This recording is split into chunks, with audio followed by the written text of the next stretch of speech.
Hi friends, ಎಲ್ಲರೂ ಹೇಗಿದ್ದೀರಾ? ಚೆನ್ನಾಗಿದ್ದೀರಾ? ನಾನಿಲ್ಲಿ ಚೆನ್ನಾಗಿದ್ದೇನೆ. ಇವತ್ತು ನಾನು ನಿಮಗೆ ಒಂದು ಅವಲಕ್ಕಿ ಮಿಕ್ಸರ್ ಮಾಡೋದು ಹೇಗೆ ಅಂತ ತೋರಿಸ್ಕೊಡ್ತಾ ಇದ್ದೇನೆ. ನೀವು ನೋಡ್ಕೊಳ್ಳಿ. ಒಂದು ಬಾಣಲೆಯಲ್ಲಿ ಎಣ್ಣೆ ಇಟ್ಟಿದ್ದೇನೆ. ಎಣ್ಣೆ ಕಾದಿದೆ. ಇದಕ್ಕೆ ನಾನೀಗ ಅವಲಕ್ಕಿ ಹಾಕ್ತಾ ಇದ್ದೇನೆ.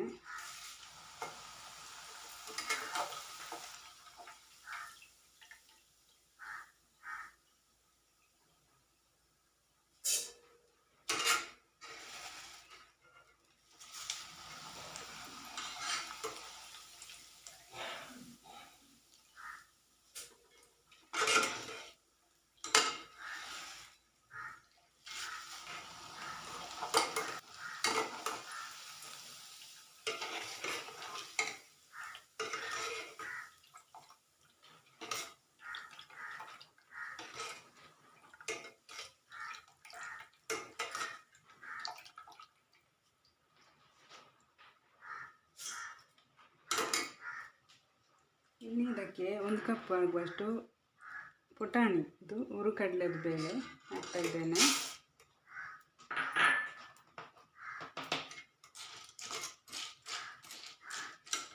ಹುರಿಕಡಲೆದ ಬೇಳೆ ಇದನ್ನು ಸಹ ಇದೇ ಥರ ಫ್ರೈ ಮಾಡ್ಕೊಳ್ತಾ ಇದ್ದೇನೆ.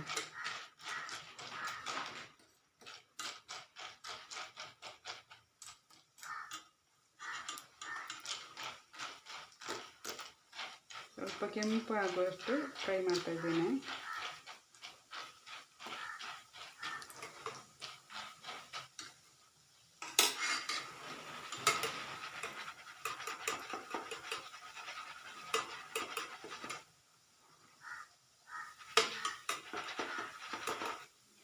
ನೋಡಿದ್ರಲ್ಲ, ಸ್ವಲ್ಪ ಕೆಂಪಾಗಿದೆ. ಇದು ಅಷ್ಟು ಸಾಕು.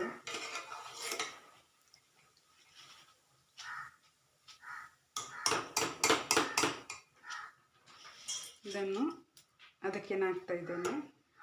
ಇನ್ನು ಇದಕ್ಕೆ 1 ಕಪ್ ಅಷ್ಟು ನೆಲಗಡಲೆ ಹಾಕ್ತಾ ಇದ್ದೇನೆ. 1 ಕಪ್ಪು ನೆಲಗಡಲೆ.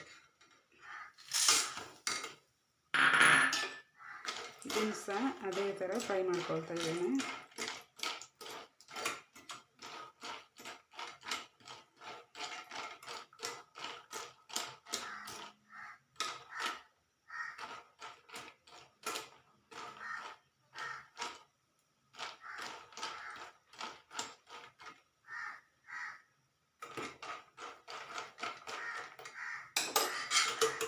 ಇದು ಸಹ ಸ್ವಲ್ಪ ಕೆಂಪಾಗಿದೆ, ಅಷ್ಟು ಸಾಕು.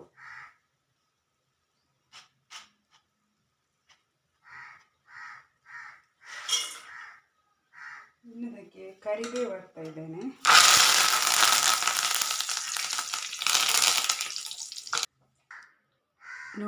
ನೋಡಿದ್ರೆ ಫ್ರೆಂಡ್ಸ್, ಇದಕ್ಕೆ ಇನ್ನು ನಾನು ಎಲ್ಲ ಹುರ್ಕೊಂಡಿದ್ದೇನೆ. ಇದಾದಮೇಲೆ ಇದಕ್ಕೆ ನಾನು ಸ್ವಲ್ಪ ಒಂದೇ ಒಂದು ಚಮಚದಷ್ಟು ಉಪ್ಪು ಹಾಕ್ತಾ ಇದ್ದೇನೆ. ಅದೇ ಥರ ಒಂದು ಅರ್ಧ ಚಮಚದಷ್ಟು ಮೆಣಸಿನ ಹುಡಿ ಹಾಕ್ತಾ ಇದ್ದೇನೆ, ಖಾರದ ಹುಡಿ. 1 ಚಮಚ ಚಾಟ್ ಮಸಾಲ, ಇದು ಚಾಟ್ ಮಸಾಲ 1 ಚಮಚ ಹಾಕ್ತಾ ಇದ್ದೇನೆ ಇದಕ್ಕೆ.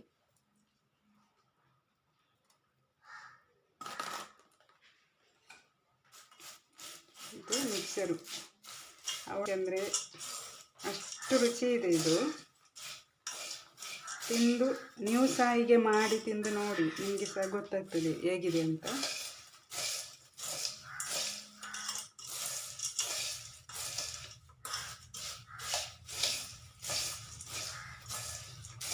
ಬೇಕು ಅಂತ ಇದ್ದರೆ ಸ್ವಲ್ಪ ಸಕ್ಕರೆ ಹಾಕ್ಬೋದು. ನಾನೀಗ ಹಾಕೋದಿಲ್ಲ ಇದಕ್ಕೆ ಸಕ್ಕರೆ. ಹಾಗೆಯೇ ಇದು ತುಂಬ ಚೆನ್ನಾಗಿದೆ. ಈಗ ಬಿಸಿ ಉಂಟು, ಪರ ಅಂತ ಇದೆ. ನೋಡಿದ್ರಲ್ಲ ಎಷ್ಟು ಚೆನ್ನಾಗಿದೆ ಅಂತ. ಇದೇ ಥರ ನೀವು ಸಹ ಮನೆಯಲ್ಲಿ ಮಾಡಿ ನೋಡಿ, ಮತ್ತು ಇದು ಹೇಗಿದೆ ಅಂತ ನನಗೆ ಕಮೆಂಟ್ ಮಾಡಿ ತಿಳಿಸಿ. ಓಕೆ ಫ್ರೆಂಡ್ಸ್, ಬಾಯ್. ಇವತ್ತಿನ ವಿಡಿಯೋ ಇಷ್ಟೇ.